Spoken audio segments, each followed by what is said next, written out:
शिक्षिका म्हणून त्या सावित्री मातेस माझे वंदन। आणि आज आपण ज्यासाठी जमलेलो आहोत, आपण फोटो आहेच त्या मातेस मी आता वंदन केलेलंच आहे। तर या क्रांतीज्योती सावित्रीबाई फुले यांचा आज जन्मदिन आहे आणि त्यांचा आज जन्मदिन बालिका दिन म्हणून साजरा करण्यासाठी आपण सगळेजण इथे जमलेलो आहोत। आता आपण पाहतोय इथे आपल्या समोर सुद्धा इथे मुलांची फक्त एक रांग आहे आणि मुलींच्या 2 रांगा आहेत। तर याच्यातून दिसतंय आपल्याला की आज आम्ही सगळ्या जणी ज्या इथे मुली आपल्याला शिकताना दिसत आहे, ज्ञान घेत आहे, ज्ञान ग्रहण करत आहे, आज मी इथे उभी आहे तुमच्यासमोर तुम्हाला शिकवण्यासाठी। ते कोणामुळे? तर सावित्रीबाई फुले यांच्या महान कार्यामुळे। आज सावित्रीबाई फुले ह्या कोण होत्या आपल्याला सगळ्यांना माहिती आहे। आपल्या शाळेचं नावच काय आहे? आपल्या शाळेचं नाव महात्मा फुले प्राथमिक विद्यालय। महात्मा ज्योतिराव फुले यांच्या पत्नी सावित्रीबाई फुले यांनी त्यांचे पती महात्मा ज्योतिराव फुले यांच्या सह शाळा काढली आणि शाळेच्या पहिल्या शिक्षिका झाल्या। त्या स्वतः आधी शिकल्या। त्यांचा जन्म कुठे झाला? 1831 मध्ये सातारा जिल्ह्यात नायगाव या ठिकाणी त्यांचा जन्म झाला। त्यानंतर त्यांचं लग्न झालं जेव्हा ज्योतिराव फुले यांच्याबरोबर, बरं आपण त्याआधी त्यांचं कार्य पाहण्याच्या आधी आपण आज बालिका दिनाच्या निमित्ताने मी आपले आदरणीय मुख्याध्यापक डोके सर, त्यानंतर आपल्या वरिष्ठ शिक्षिका राजपूत मॅडम आणि घोडे सर या तिघांनाही विनंती करते की त्यांनी सावित्रीबाईंच्या प्रतिमेस पुष्पहार अर्पण करण्यासाठी इथे समोर यावं।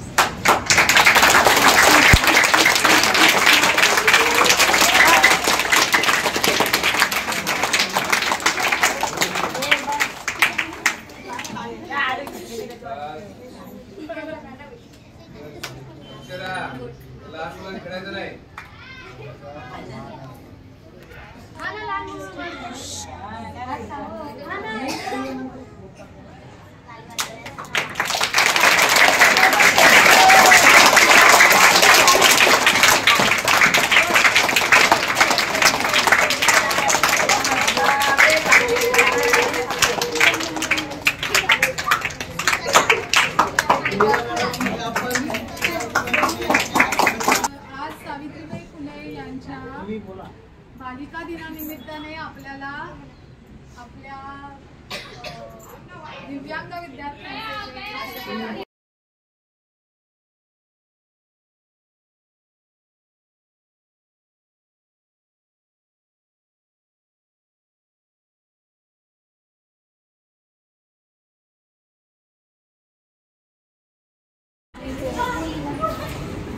दरवर्षी आपण बालिका दिन साजरा करतो आणि दरवर्षी ही माहिती पण आपण सगळ्यांना तुम्हाला दिली जाते। पण यातून एक लक्षात घ्यायला पाहिजे की ज्यांच्यामुळे आज आपण इथे उभे आहोत, ज्यांच्यामुळे आज आपण शाळा शिकत आहोत, अशा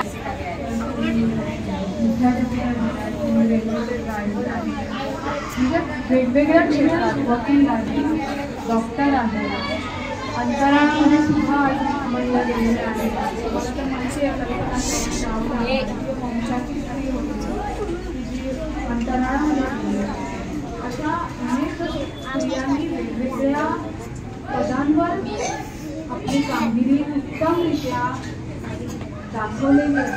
आणि आजही आपण बघतोय की आपल्या कल्याण डोंबिवली महानगरपालिकेच्या प्रथम नागरिक ज्यांना आपण म्हणतो त्या कोण आहेत? तर एक महिला आहेत इंदुराणी जाखड मॅडम, की आज त्या पूर्ण पालिकेचा कारभार पाहत आहे। अशा त्याही एक महिलाच आहे। म्हणजे बघा, ज्यांच्या कार्यामुळे आज आपण इथपर्यंत पोहोचलेलो आहोत त्यांच्या कार्याची आठवण करणं त्यांच्या जन्मदिनाच्या दिवशी हे आपलं कर्तव्य ठरतं। आणि म्हणूनच आपण आज सर्वजण इथे बालिका दिन म्हणून साजरा करत आहोत त्यांचा जन्मदिन। त्यांचं कार्य तर आपल्याला माहितीच आहे, कारण त्यांनी पहिली शाळा काढली. त्याआधी पण काही शाळा होत्या, नाही असं नाही. त्या स्वतः अमेरिकन मिशनरी सिंधिया फरार या शाळेमध्ये त्यांनी थोडं शिक्षण घेतलेलं होतं सावित्रीबाईंनी. तर म्हणजे आधी शाळा होत्या, पण आपल्यासाठी मुलींसाठी मात्र पहिली शाळा 1848 मध्ये महात्मा फुले यांनी काढली.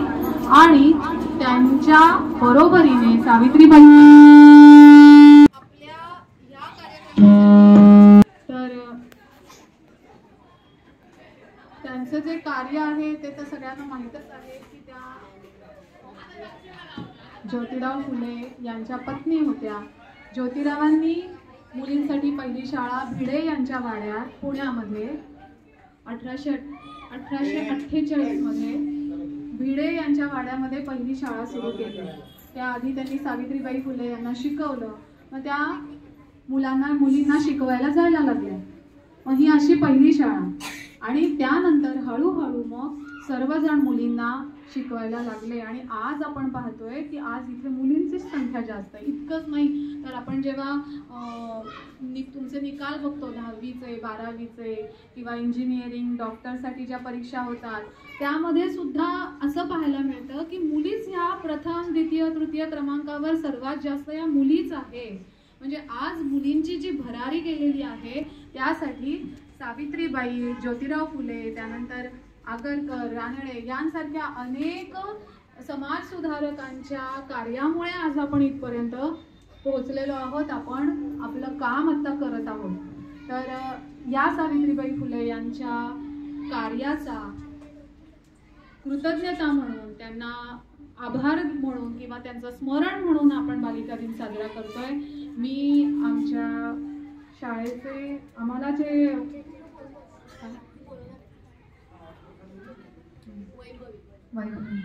तर आपल्या या बालिका दिनासाठी ज्या सावित्रीबाई म्हणून बनवून आलेल्या आहेत वैभवी आणि जान्हवी, त्यातली वैभवी आपल्या समोर सावित्रीबाई फुलेंबद्दल काहीतरी व्यक्त करते. ती स्वतः सावित्रीबाई फुले बनून आलेली आहे.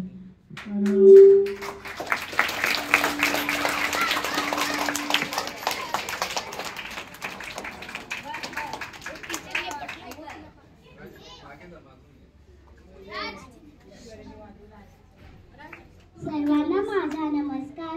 आज 3 जानेवारी सावित्रीबाई फुले यांची जयंती आहे.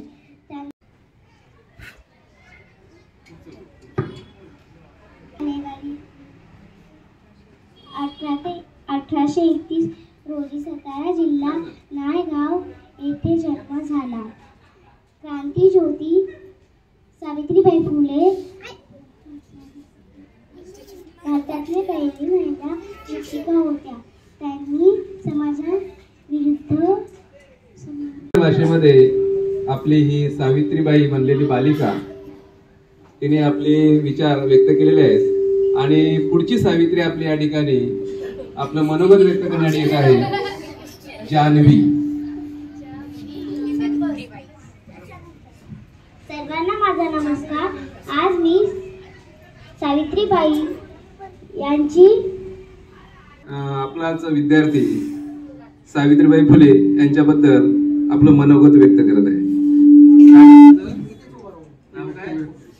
नाव काय?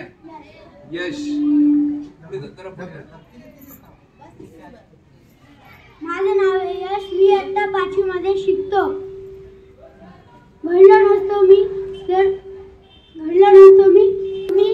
शिकली नसती माझी मान, जर नसते सावित्रीबाई फुले तर कशी शिकली असती माझी मान.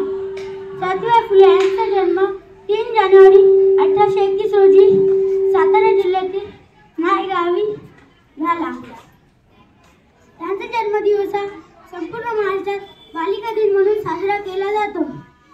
त्यांचा विवाह 9व्या वर्षी ज्योतिबा फुले यांच्याशी झाला. त्या काळी मुलींना शिकवणे महापाप मानले जाईल. सावित्रीबाईंना लिहिता वाचता येत नव्हते. अशा परिस्थितीत ज्योतिबा फुले यांनी सावित्रीबाईंना शिकवले.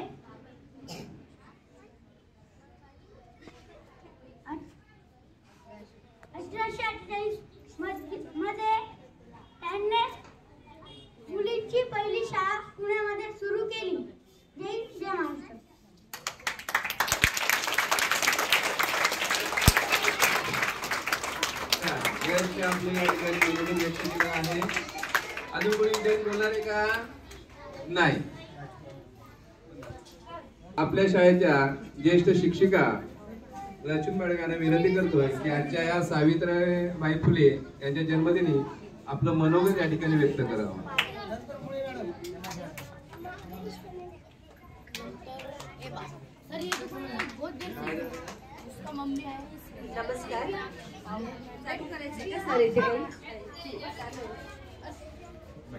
नमस्कार. नमस्कार. माननीय व्यासपीठ आणि आपले मुख्याध्यापक डोके सर. तर आज सावित्रीबाई फुलेंची आपल्याला रोजच की नाही, सगळ्या मुली काय शिकत आलोय, तर त्यांच्या समाधान मिळावं यासाठी आपल्याला काय करावं लागेल? खूप खूप शिकून मोठं व्हायचंय आणि त्यांचं नाव पण आपण आपल्या देशामध्ये कळलं. आणि तुम्हाला बाकीचं सगळ्यांनी समोर ठेवायचा आहे, मुलांनी पण आणि मुलींनी पण.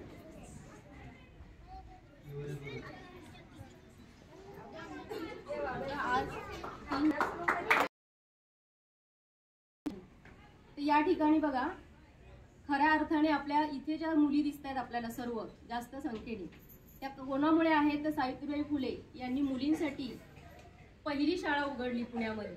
त्या महिला आहेत, लहान मुली आहेत, यांना शिक्षणाची संधी त्या काळामध्ये सावित्रीबाई फुले यांनी आपल्याला उपलब्ध करून दिली, हो की नाही. मग आजच्या दिवशी असलेल्या बघा, त्याच्यातल्या बऱ्याचशा मुलींनी इथे येऊन सावित्रीबाई फुलेंबद्दल 2 शब्द तरी आपल्याला सांगायला पाहिजे की नाही, हो की नाही. आपण टीव्ही मोबाईलवरती आपण काय काय बघतो रे, युट्यूबला बरेच माहिती किंवा काही फिल्म्स बघतो, गेम बघतो, खेळतो आपण. पण या काही गोष्टी आहेत ज्या आपल्याला समजल्या पाहिजेत की आज आजचा काय दिनविशेष आहे, उद्याचा दिनविशेष काय आहे, 3 जानेवारीला काय असतं. आज आम्ही इथे सगळ्याजण थोडी थोडी माहिती सांगतो, पण त्याच्यातली किती माहिती तुम्ही लक्षात ठेवता रे, हे की नाही. आज इथे लहान लहान मुलं माहिती सांगताय, तर ती आपण लक्षात ठेवली पाहिजे. थोडंसं पुढे येऊन तर त्या खऱ्या अर्थाने आजचा दिवस आपण साजरा केला असं आपण समजूया की नाही. तर यापुढे लक्षात ठेवा, जेव्हा काही दिनविशेष असतात तेव्हा आपण 2 ओळी तरी माहिती त्या दिवसाविषयी इथे येऊन सांगायची. हेच मला या दिवसाचं आपल्या सगळ्या मुलींना सांगणं आहे.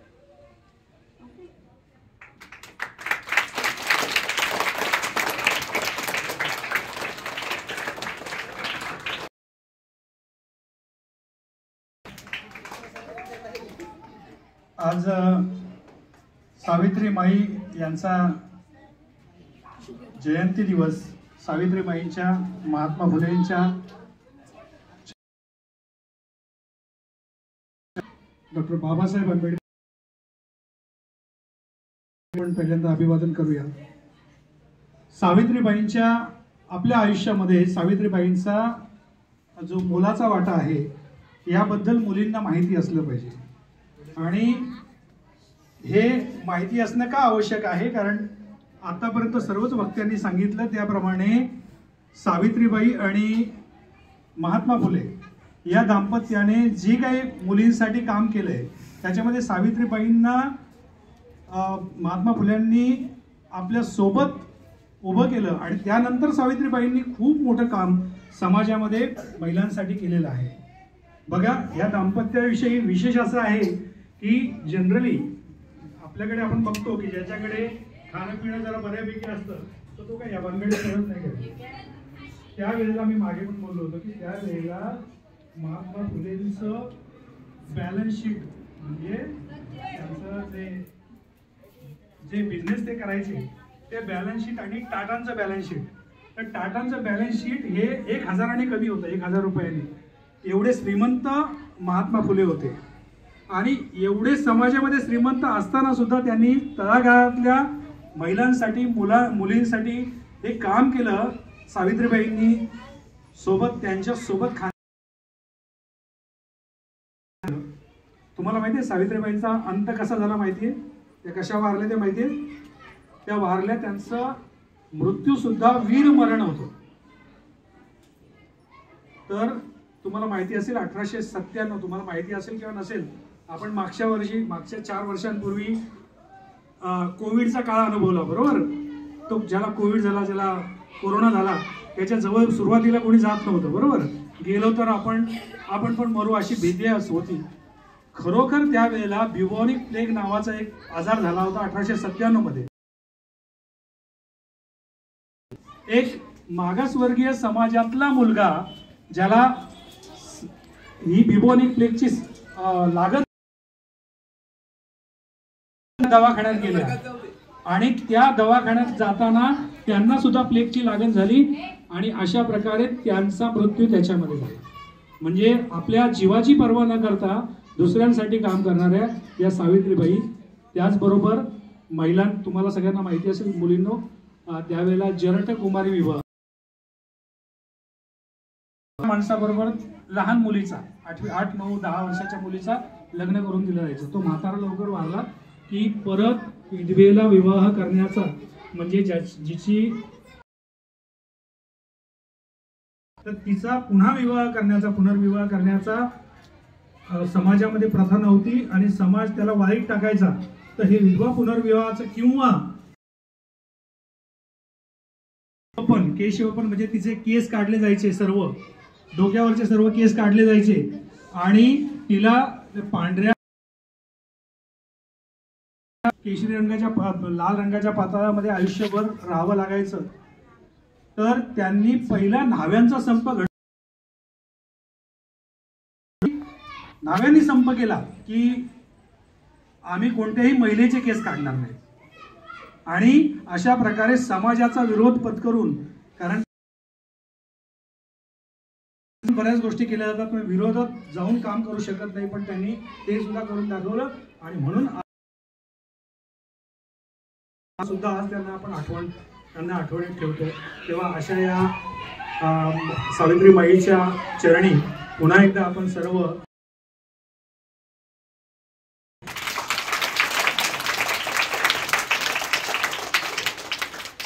धन्यवाद सर. सरांनी प्रकट केलेला आहे. मी स्वतः सावित्रीबाई फुले यांच्या चरणी नतमस्तक अभिवादन करतोय. कारण या माऊलीचं कार्यच असं आहे. शेवटच्या मुली तिकडे मुलं बोलतात आहे की या भारत देशाची 50% जी शक्ती आहे ती म्हणजे नारी शक्ती. आणि या नारी शक्तीला त्यांनी शिक्षणाच्या प्रवाहामध्ये आणलेला आहे. नाहीतर आज आपला 50% भारत जो होता हा मागासलेला होता, परंतु त्यांच्या प्रयत्नांमुळे तो 100% प्रगत झालेला आहे. असेल, माझी बहीण असेल, माझी पत्नी असेल, माझी आई असेल, या सगळ्या शिक्षित झालेल्या आहेत, शिक्षणाच्या प्रवाहात आलेल्या आहेत. आणि त्या सावित्रीबाई फुलेंमुळे. नाहीतर तुम्ही इतिहासात शिकलेला आहात, 8वीचे विद्यार्थी, 5वी 6वी 7वी विद्यार्थी आहे आज सुद्धा. आणि या शेती प्रधान देशामध्ये पुरुष प्रधान संस्कृती होती. पुरुष प्रधान म्हणजे काय? घरातला प्रमुख. आज जेवायला नाही मिळणार म्हणजे नाही मिळणार अशी अवस्था आमच्या भारतीयांच्या स्त्रियांची होती. शिक्षण बाजूलाच, शिक्षण नाही, तिने फक्त चूल, आपलं मूल, शेतावरची माणसं, मग ती माणसं 100 असतील तरी तिला भाकऱ्या भाजायला लागणार होत्या, लागायच्या. पण आज त्याच्यातून मुक्तता केलेली आहे ती आमच्या सावित्रीबाई फुलेंनी. मात्र आज आमच्या स्त्रियांकडे या सावित्रीबाईंच्या बद्दल कुंकू असं आपलं लांबलचक लावतात बस. फायदा मात्र भरपूर घेतला. शिकल्या, मोठ्या सुसंस्कृत झाल्या, डॉक्टर झाल्या, इंजिनियर झाल्या, पंतप्रधान होऊन गेल्या. परंतु मला खंत आहे, खेद वाटतोय. आणि म्हणून आज जर सावित्रीबाई आपल्यामध्ये असत्या तर त्यांनी सांगितलं असतं, माझ्या लाडक्या मुलींनो, तुम्ही स्वातंत्र्य उपभोगा. परंतु त्या स्वातंत्र्याचा योग्यच उपयोग करा. त्याला स्वैराच्याची जोड लावू नका, स्वैराचार करू नका. आज आमच्या भगिनींकडूनच आम्हाला ऐकायला मिळतं की या जगामध्ये बरेचसे काही गैरप्रकार होतात किंवा चुकीच्या गोष्टी घडतात, याला साथ देणारे स्त्रियाच असतात. आज आपलं कल्याणपूर्वचं प्रकरण झालं, गुन्हेगाराला साथ देणारी एक स्त्रीच आहे, ती त्याची पत्नीच. आणि म्हणून सावित्रीबाईंनी सांगितलेलं आहे स्वातंत्र्याचा पूर्ण उपभोग घ्या, परंतु स्वैराचाराला साथ देऊ नका किंवा करू नका. आणि मुलींना, आमच्या मुलींना आम्ही नेहमी सांगत असतो, 8वीच्या मुली, माझ्या वर्गामध्ये 8वीच्या 7 मुली आहेत, उपस्थित राहतात फक्त 5. 2 मुली कुठे गेल्या तर त्याच्या पालकांकडून आम्हाला उत्तर मिळालं, सर आमची मुलगी शाळेत येणार नाही. का? आमची परिस्थिती गरिबीची आहे, आम्हाला तिला कामाला जावं सांगायला लागतं जायला. बघा, म्हणजे आज या देवीने एवढं पवित्र कार्य केलंय, पण आपण त्याचं अनुकरण करतोय का? मग आमच्या मुली आमच्या ह्या प्रभावामध्ये केव्हा टिकून राहणार? मुलींनो लक्ष घ्या, इकडे लक्षात घ्या, शिक्षण फार महत्वाचं आहे. आज कितीतरी वर्ष झाली आपण या देवीला पूजतोय आणि त्यांचा आदर्श आपण घ्यायचा आहे, पण तो आपण घेत नाही. ह्या शाळेतल्या सगळ्या विद्यार्थिनी या 10वी 12वी ग्रॅज्युएशन पर्यंत शिक्षण घेणार आणि कोणत्या तरी चांगल्या पोस्टवर ते रुजू होणार. आणि जेव्हा ते रुजू होतील तेव्हाच आम्हाला सार्थ अभिमान वाटेल आणि त्या माऊलीने केलेला प्रयत्न. आणि या ठिकाणी थांबतो. जय हिंद, जय महाराष्ट्र.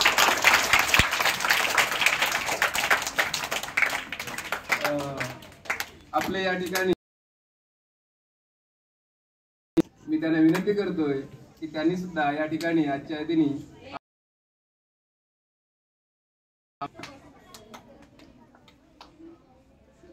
सर्वप्रथम क्रांतीज्योती सावित्रीबाई फुले यांच्या जन्मदिनाच्या आपल्या सर्वांना हार्दिक शुभेच्छा. भारत देशाला आणि जगातील संपूर्ण योग्य दिशा आणि मार्गदर्शन करणाऱ्या सर्व महामानवांना, महामातांना अभिवादन करतो. आपल्या शाळेचे मुख्याध्यापक Shri Dhoke sir, Rajput madam, Leena madam,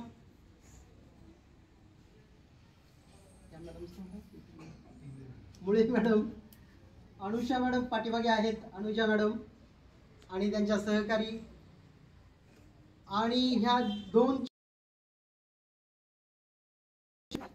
या ठिकाणी नुसत्या वेशभूषेतच आल्या नाहीत, तर त्यांनी इथे येऊन बोलण्याचा प्रयत्न केला. त्यामुळे त्यांचं अभिनंदन करतो. आणि तुम्ही सुद्धा जोर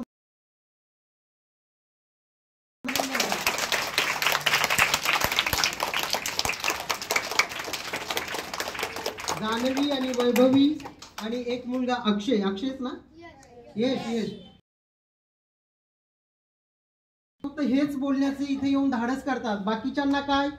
मुळे मॅडम म्हणाल्या की प्रत्येक वर्षी इथे प्रत्येकाने येऊन या महापुरुषांच्या, महामातांच्या विचार कार्यावर आपलं मनोगत व्यक्त केलं पाहिजे. आता कोळीकर सरांनी सांगितलं, वाबळे सरांनी सांगितलं, मॅडम राजपूत मॅडमनी सांगितलं, सर्वांनी सांगितलं काय त्यांच्या विचाराची उंची त्या काळात होती. त्यांचा जन्म झाला, अवघ्या 9 वर्षाच्या असताना त्यांचं महात्मा ज्योतिराव फुले यांच्या सोबत लग्न झालं. म्हणजे जवळजवळ तुमच्या लहानपणी पूर्वीच्या काळात लग्न लावून दिल्या जात होतं. सासरी जाण्याचं आहे का? पण तुम्हाला इथे बसून मॅडम आहेत, सर लोक आहेत, शिक्षणाचं जे संधी मिळाली ती कुणामुळे मिळाली? आज रोजी इथे चालत आली ती सावित्रीबाईच्या त्यागामुळे ही आलेली आहे, कामाने. बरोबर आहे.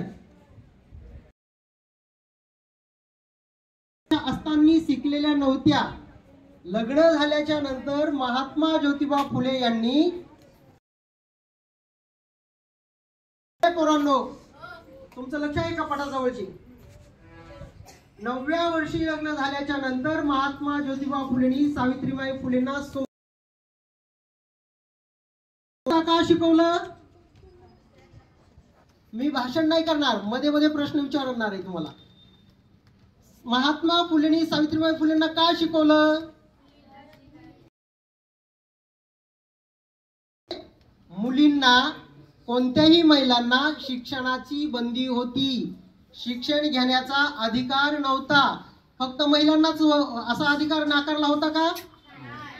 तर असे 2 वर्ग होते. तर अस्पृश्य वर्गाला सुद्धा, मग त्या स्त्रिया असो किंवा पुरुष असो सर, यांना सुद्धा शिक्षणाचा अधिकार नाकारलेला होता. अशी काही घटना नव्हती किंवा असं काही कायदे सरकारी नव्हते, पण एक परंपरेने स्त्री वर्गाला आणि अस्पृश्य वर्गाला शिक्षण घेण्याचा अधिकार नाकारला होता, शिक्षणापासून रोखलेलं होतं. आणि म्हणून सावित्रीबाई फुलेला जर शिकायचं झालं तर कोणत्या शाळेत घालू, हा प्रश्न महात्मा ज्योतिबांच्या पुढे पडला. आणि त्याच्यावर पर्याय म्हणून त्यांनी स्वतः पहिलं साक्षर केलं, नंतर शिक्षित केलं, त्याच्यानंतर प्रशिक्षित केलं. प्रशिक्षित म्हणजे काय? आता तुम्ही शाळा शिकताय, बरोबर आहे, पण तुम्ही म्हणजे तुम्हाला तुमच्या मॅडम लोक जे काही शिकवतात ना, त्या प्रशिक्षित आहेत. त्या फक्त 10वी 12वी BA पर्यंत शिकल्या का? तर त्यांनी त्यांच्या कोर्स केला, बरोबर आहे. तशाच पद्धतीच्या सावित्रीबाई फुले ह्या स्वतः शिकल्या, प्रशिक्षित झाल्या आणि नंतर त्यांनी समाजातल्या ज्यांना शाळा शिकण्याची संधी नाकारली होती त्यांच्यासाठी शाळा ओपन केली. बरोबर आहे का? म्हणजे पहिली शाळा त्यांनी पुण्यामध्ये, शाळेमध्ये पहिल्या नावाजलेल्या 3 विद्यार्थिनीची नावं माहिती तुम्हाला? पहिल्या विद्यार्थिनी त्यांच्या शाळेतल्या कुणालाच माहित नाही. मी सांगू? आठवणी ठेवा.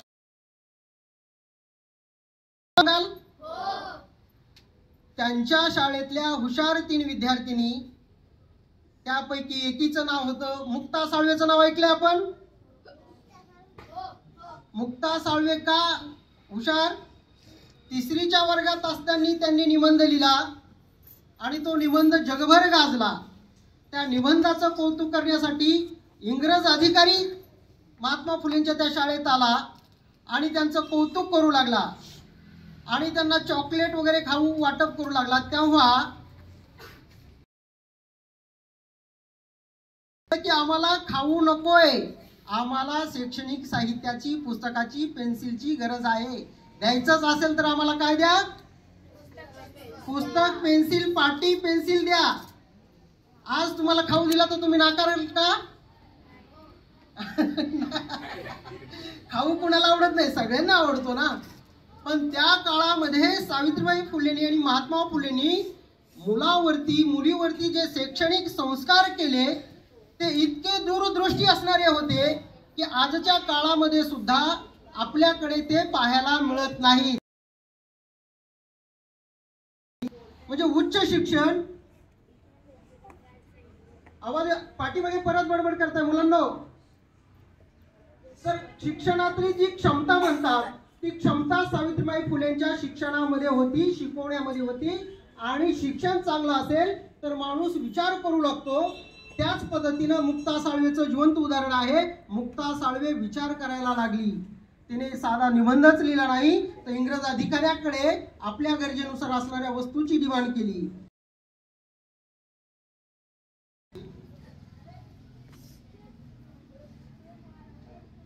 काय गडबड आहे पाठीमागे? बसा बसा. दुसरी हुशार विद्यार्थिनी होती नावावरून तुम्हाला काय वाटतं हिचं? ही कोणत्या समाजाची असेल? शाबास. ही मुस्लिम समाजाची विद्यार्थिनी सुद्धा सावित्रीबाई फुलेंच्या शाळेत होती. ती सुद्धा उत्कृष्ट सावित्रीबाई फुलेच्या नंतर प्रशिक्षित शिक्षिका होती, बरोबर का? माहिती आहे तुम्हाला? आणि जगभरात गाजलेला दुसरा एक ग्रंथ होता स्त्री पुरुष समानता, स्त्री पुरुष तुलना ग्रंथ. कोण त्या स्त्री पुरुष तुलना ग्रंथाच्या लेखिका?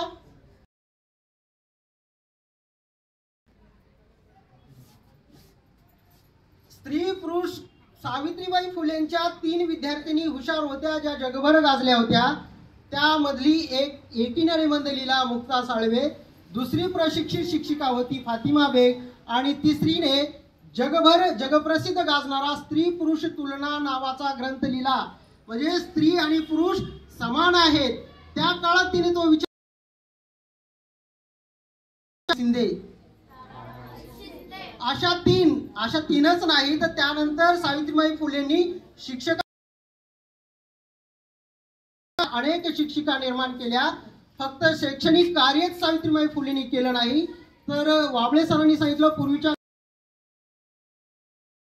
त्याची साथ पसरली. तर त्या साथीमध्ये जो त्या रोगाने ग्रस्त झाला होता त्याला स्वतःच्या मुलाच्या सावित्रीबाई फुलेचा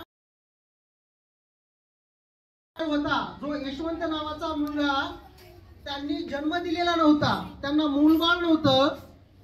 तर तेव्हा समाजाने आणि त्यांच्या घरच्यांनी असा निर्णय केला, कारण सावित्रीबाई फुलेंना मूल होत नाही. तेव्हा महात्मा फुले घरच्यांना असे म्हणाले, सावित्रीला मूल होत नाही कशावरून? तुम्ही असं म्हणताय सावित्रीला मूल होत नाही म्हणून, जर दोष माझ्यातच असेल तर तुम्ही सावित्रीचं दुसरं लग्न लावाल का? असा प्रतिप्रश्न महात्मा फुलेंनी घरच्यांना केला आणि तो प्रश्न तिथेच थांबवला. आणि नसेल ती माझी पत्नी आहे, मी तिचा पती आहे, आणि दोघांना एकमेकांना स्वीकारलेला आहे, मला दुसरं लग्न करायचं नाही. मग मूल हवं आहे, तर त्यांनी एक अनाथालयात वाढलेला यशवंत नावाचा मुलगा दत्तक घेतला. त्याला स्वतः जन्म देणाऱ्या मुलापेक्षाही जास्त लाडात त्याचं पालन पोषण केलं, त्याला घडवलं, त्याला शिक्षण दिलं. आणि त्या काळात डॉक्टर, तुमच्यापैकी किती जण डॉक्टर होणार आहेत? वा वा, अभिनंदन, तुमचं टाळ्या वाजवा एकदा. तर त्या काळामध्ये वाबळे सर म्हणाले तसे महात्मा फुले टाटा बिर्लापेक्षा श्रीमंत होते, पण ती श्रीमंती त्यांनी जोपासत आमच्यासाठी खर्च केली.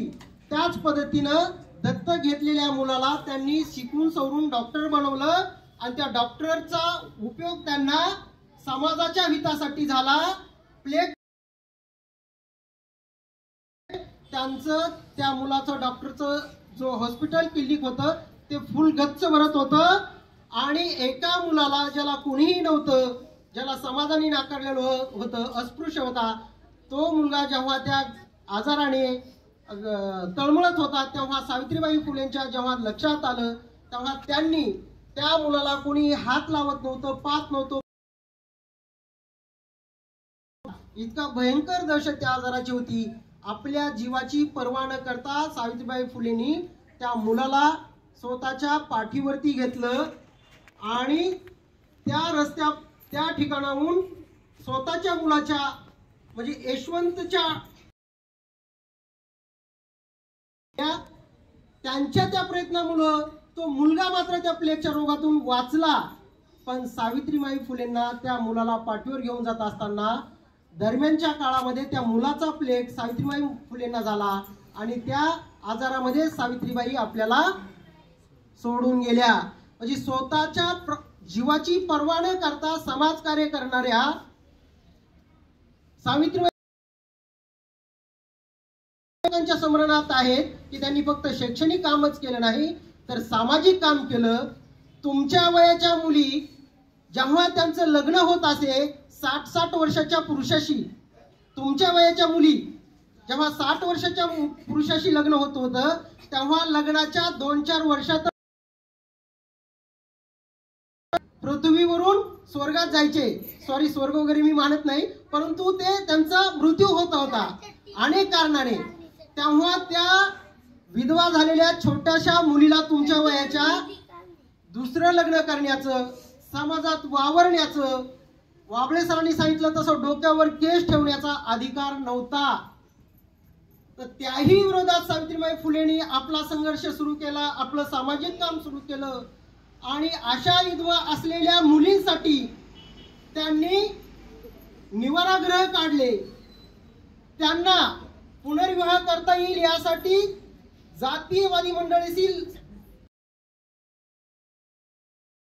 कायद्याला म्हणजे पुनर्विवाह पद्धतीला त्यांनी सुरुवात केली, जेणेकरून तुमच्यासारख्या कोमलणाऱ्या मुलींचं जीवन बर्बाद होऊ नये, त्यांनाही माणूस म्हणून जगता यावं. एवढंच नाही तर लग्न न झालेल्या कुमारिका माता ज्या होत्या, म्हणजे नातेवाईक कोण किंवा कोळशेवाडीची जशी घटना आहे बलात्काराची, अशा अनेक घटनातून जेव्हा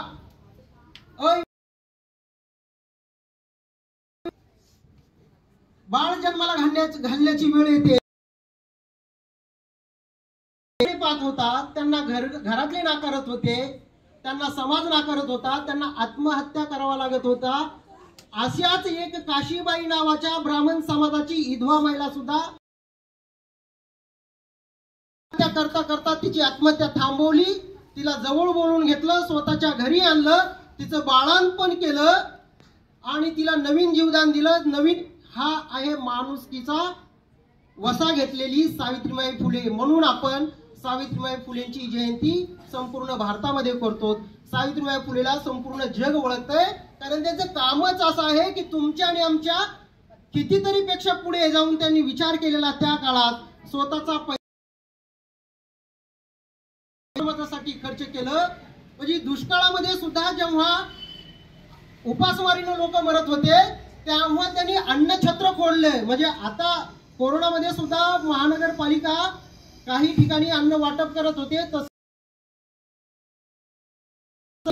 दुष्काळ जेव्हा पडला तेव्हा त्यांनी अनाथालयात लोकांना जसं जीव घातलं, तसंच दुष्काळात उपासमारीनं तडफडणाऱ्या लोकांना सुद्धा आपल्या स्वतःचा पैसा खर्च करून अन्न छात्र निवारे त्यांनी निर्माण केले. आणि वाबळे सरांनी सांगितलं तसं महिलांचं मुलींचं करत होते त्या प्रत्येला सावित्रीबाई फुलेंनी विरोध केला. आणि कामगार नेत्याच्या नेतृत्वाखाली या जगातला पहिला न्हाव्याचा संप सावित्रीबाई फुलेंनी घडवून आणला. आणि त्या न्हाव्याने सांगितलं ठणकावून की आम्ही कोणत्याही विधवा महिलेचं, कुमारिकेचं, मुलीचं मुंडन करणार नाहीत, केस कापणार नाहीत, तिला विद्रूप करणार नाहीत. आणि ते जर कापले तर महिला किती विद्रूप दिसतात. त्या काळी समाजातून सन्मान मिळवण्यासाठी त्यांची अनिष्ट प्रथेला सावित्रीबाई फुलेंनी विरोध केला, प्रत्यक्ष कृती केली आणि महात्मा फुलेंच्या सामाजिक कार्याला मोठा हातभार लावला. एवढंच नाही तर सावित्रीबाई फुले कवयित्री सुद्धा होत्या, त्या साहित्यिका सुद्धा होत्या. काव्य फुले नावाचा त्यांचा ग्रंथ, काव्य फुले नावाचा त्यांचा कविता संग्रह प्रसिद्ध झालेला आहे. म्हणजे जगाच्या तर तिचं आपण स्मरण केलं पाहिजे का नाही केलं पाहिजे. म्हणजे सावित्रीबाई फुलेवर मी तर नॉनस्टॉप बोलायला लागलो. मी जेव्हा नवीन इथे आलो होतो, MB कांबळे आपले प्रशासन अधिकारी होते आणि पहिली जयंती त्यांनी आपल्या कार्यालयामध्ये, कोरडे सर तेव्हा शिक्षण अधिकारी होते, त्यांनी मला बोलण्याची बोला, कोणी बोलणार नाही. नंतर कांबळे साहेब किंवा जगदाळे साहेब सुद्धा म्हणाले की घोडे सर बोलल्याच्या नंतर आम्ही काय बोलणार आहोत. म्हणजे तो मला याचा डोंगर उभा आहे, तो कितीही अभ्यासला तर कमीच आहे आणि यांच्यावरती आपण कितीही बोललं तर कमीच आहे. म्हणून अशा या खऱ्या अर्थानं शिक्षणाच्या सावित्रीबाई फुलेचे आपल्यावर अनंत उपकार आहेत, अनंत उपकार. अगोदरच्या पिढ्यावरती, आपल्यावरती, आपल्यानंतर येणाऱ्या शैक्षणिक चळवळ हाती घेतली ती बाबासाहेब आंबेडकरांनी कायदेशीर तिचं समावेश केला. हा प्रत्येक मुलाचा अधिकार आहे, तो अधिकारामध्ये प्रवर्तित केला. कुणी केला? डॉक्टर बाबासाहेब आंबेडकरांनी सामाजिक आणि शैक्षणिक त्यांच्या कार्याचा अभ्यास केला आणि म्हणून त्यांनी घटनेमध्ये मूलभूत हक्कामध्ये समाविष्ट केला. शिक्षण हा मूलभूत हक्क आहे, म्हणून या मोफत गणवेशासह, दप्तरासह, वह्या पुस्तकासह संविधानामध्ये तरतूद केलेली आहे. डॉक्टर बाबासाहेब आंबेडकरांनी चळवळ आजच्या पुरतं तुम्हाला एवढं सांगतो. जेव्हा केव्हा भविष्यात संधी मिळेल तेव्हा आपण सविस्तर बोलू. मला वाटतं जास्त वेळ घेतलेला आहे, या ठिकाणी थांब.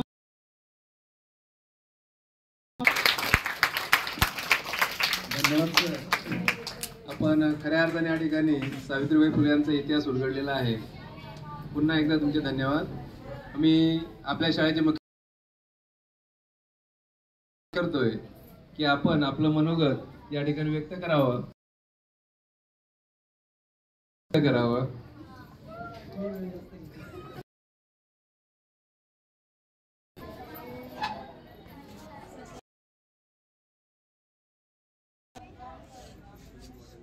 या ठिकाणी आज आपण सगळेजण जमलो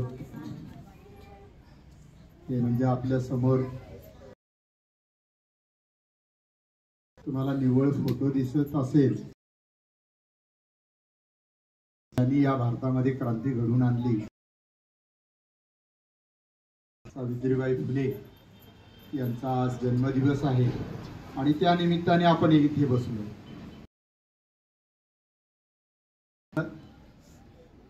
आपला भारत देश जर म्हटला तर हा पुरुष प्रधान देश आहे असा मानला जातो. काय? पुरुष प्रधान देश. कुणी ऐकायचं? स्त्रियांनी ऐकायचं. बरोबर? हा, पुरुषाच्या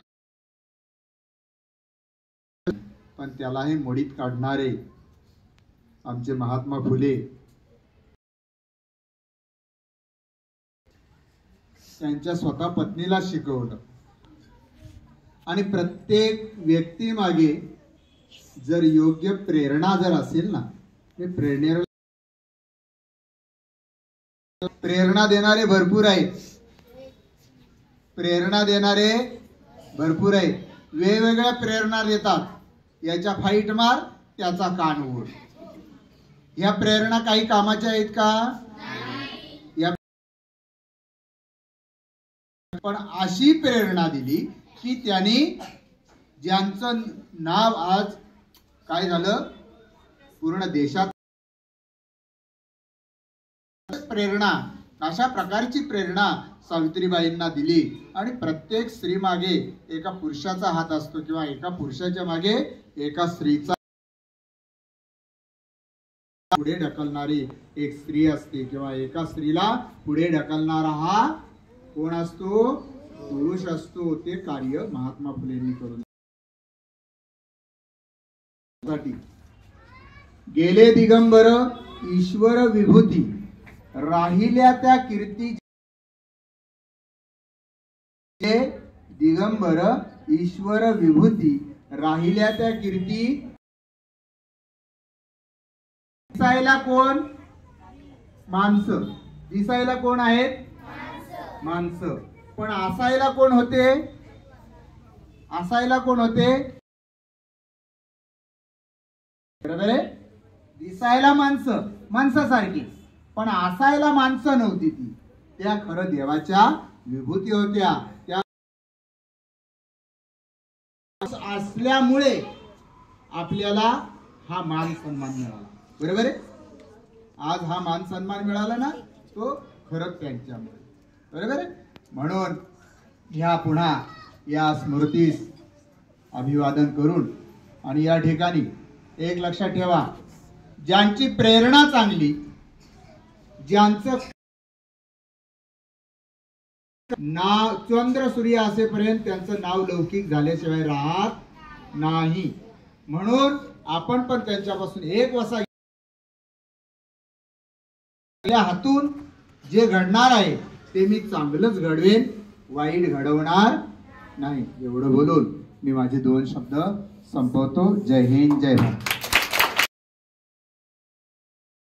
धन्यवाद सर. विद्यार्थी मित्रांनो, सरांनी एक वाक्य सांगितलं की माणसंच होती, परंतु त्यांनी केलेलं कार्य हे देवाचं आहे. बघा, देव हे त्यांनी या ठिकाणी सिद्ध केलेलं आहे. धन्यवाद. लोकांच्या वतीने या ठिकाणी आजच्या कार्यक्रमाचे आभार मानतोय. आजच्या ह्या सावित्रीबाई जयंती दिनाचे कार्यक्रमाचे अध्यक्ष ठिकाणी उपस्थित राहिले आणि कार्यक्रमाला शोभा वाढवली, त्याबद्दल मी मित्र आणि आपल्या शिक्षण विभागाचे एक कर्तव्यदक्ष अधिकारीच म्हणावं लागेल त्यांना. ते नेहमी आपल्या शाळेत असतात, आपल्या आणि कार्यक्रमाला शोभा आणली, त्याबद्दल त्यांचे मी आभार.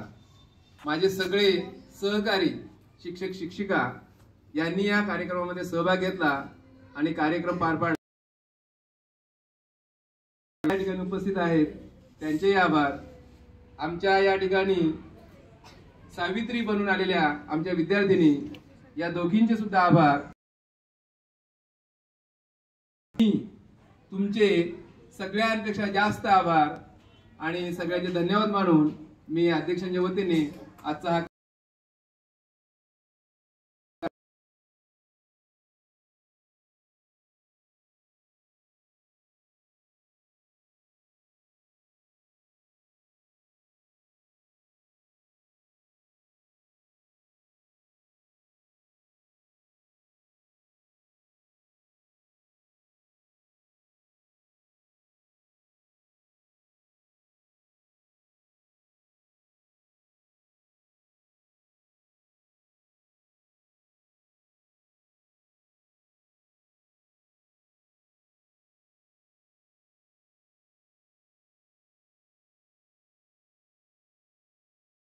हा आमची मोठी ताई, मोठी बहीण मानतोय आणि आपल्या तुमच्या सुद्धा विद्यार्थ्यांच्या आवडत्या शिक्षिका रचूत मॅडम यांचा गेल्या 29 डिसेंबरला वाढदिवस होता. आमच्या काही तो ध्यानात नव्हता, पण लीना मॅडमनी पक्का ध्यानात ठेवलेला आहे की आमच्या मॅडमचा वाढदिवस होऊन गेलेला आहे. तर आजचा हा सावित्रीबाई फुले यांच्या जयंतीनिमित्त आम्ही तो योग साधलेला आहे, सावित्रीच्या लेखीचा, ज्येष्ठ लेखीचा. आणि मी त्यांना विनंती करतो, लीना मॅडम, की आमच्या सावित्रीच्या लेखीने आणि आमच्या भगिनीने केक कापायचा आहे. सगळ्यांनी रेडी करायचा.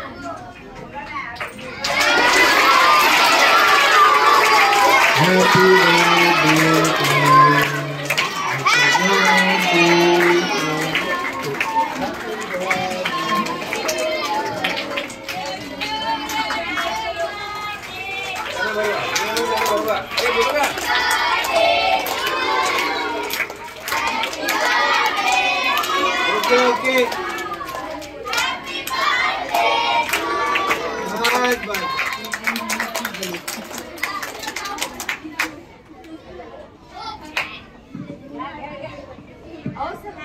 माझ्या मागून म्हणायचं सगळ्यांनी. हिंदी इंग्लिश मधून म्हणाला ना, आता आपण मराठीतून संस्कृत मधून शुभेच्छा देऊया. म्हणा, शुभ जन्मदिनम तव हे,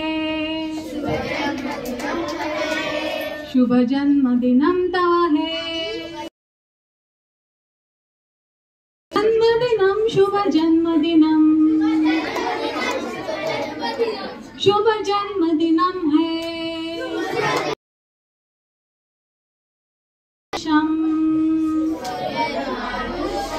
नितरामारोग्यम अभिवृद्धिं च परिपूर्तिं च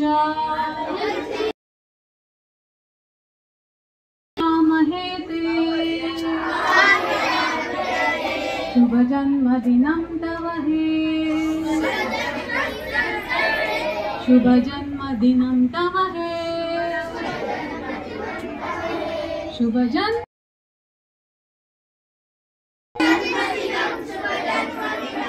शुभ जन्मदिनं तव हे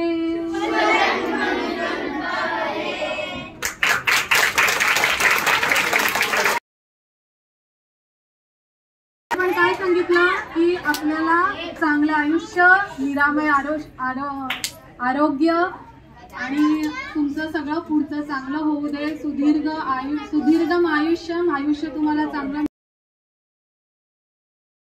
आरोग्य लाभू दे.